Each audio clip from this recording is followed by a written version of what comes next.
Well, hello and welcome to the PKN newsroom and Play PKN, the weekly video bulletin of the top news stories on PKN Packaging News, Australia's media hub for the packaging industry.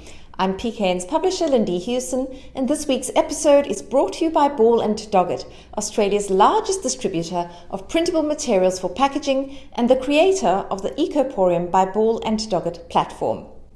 Well, it is a slightly longer episode this week, as I was away last week at Pact Expo Las Vegas, so we had a short break in transmission.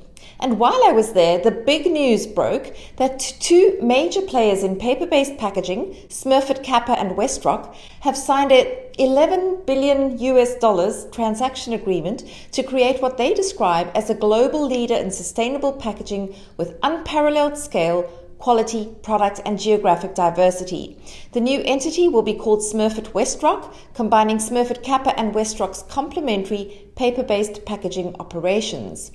When it goes through, subject to approvals of course, in Q2 next year, the acquisition of WestRock by Smurfit Kappa will create the world's biggest paper and packaging company and the largest listed global packaging company by revenue, which is pegged at $34 billion combined annual revenue currently. In Australia, the acquisition by Smurfit Kappa will see the 200 staff at the New South Wales WestRock plant joining what will be 100,000 employees at the combined group, which will operate 500 converting operations and which has 67 mills producing 23 million tonnes of board annually. A big deal.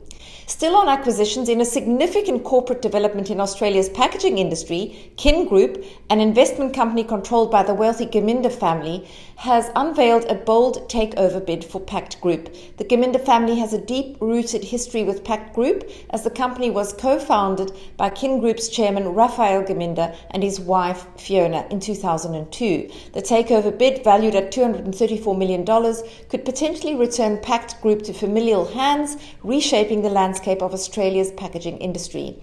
Pact has faced a series of challenges recently, including supply chain disruptions, inflationary pressures, fluctuating resin prices, labour constraints, and macroeconomic uncertainty.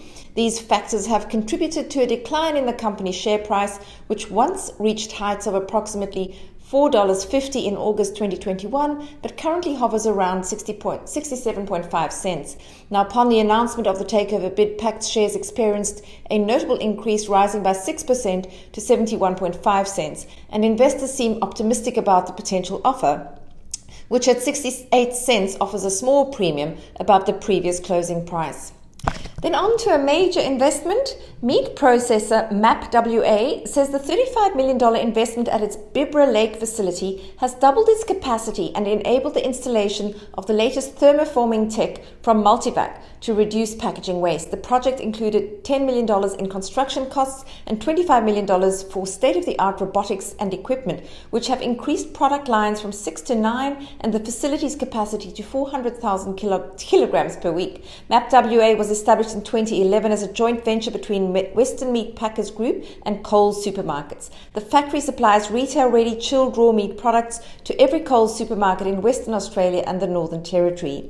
The upgrade features modified atmosphere packaging technology from Multivac, which maintains the visual, textural and nutritional elements of meat products for about twice as long as traditional packaging.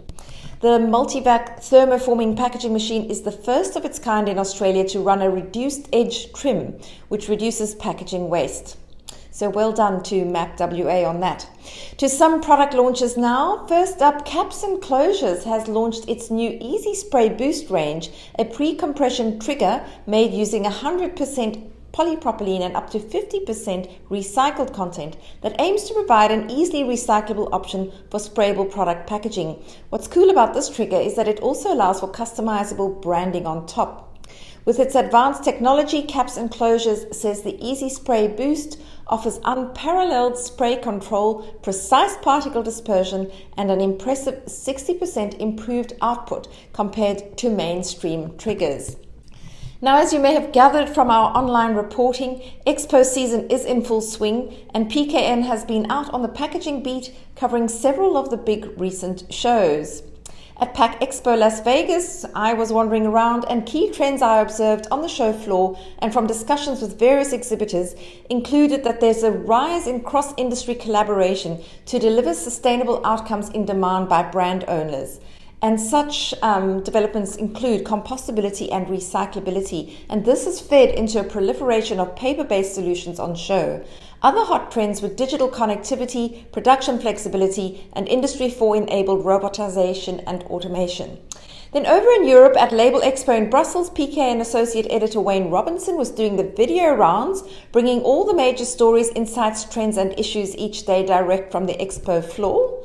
And closer to home, PKN's National Sales Manager Sharon Amos was on the packaging and processing beat at Food Tech Pact in New Zealand, gathering sound bites and snapshots for the PKN news team to compile into a highlights report.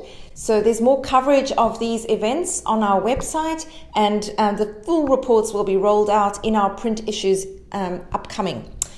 And speaking of events, the highly anticipated Plastics and the Circular Economy Conference 2023 is just around the corner. It will run from the 9th to the 12th of October, 2 of those days in Melbourne in person. And if you haven't already done so, register now from the official conference website. And in closing, just a heads up that PKN's latest September-October issue has now hit desks and is also available online and on our website. And as ever, it is packed full of the latest news and in-depth features, including our review of both Food Pro 2023 and the AIP's special 60th anniversary celebrations, as well as the latest developments in labels and labeling, printing and converting, food and beverage packaging, and contract packaging.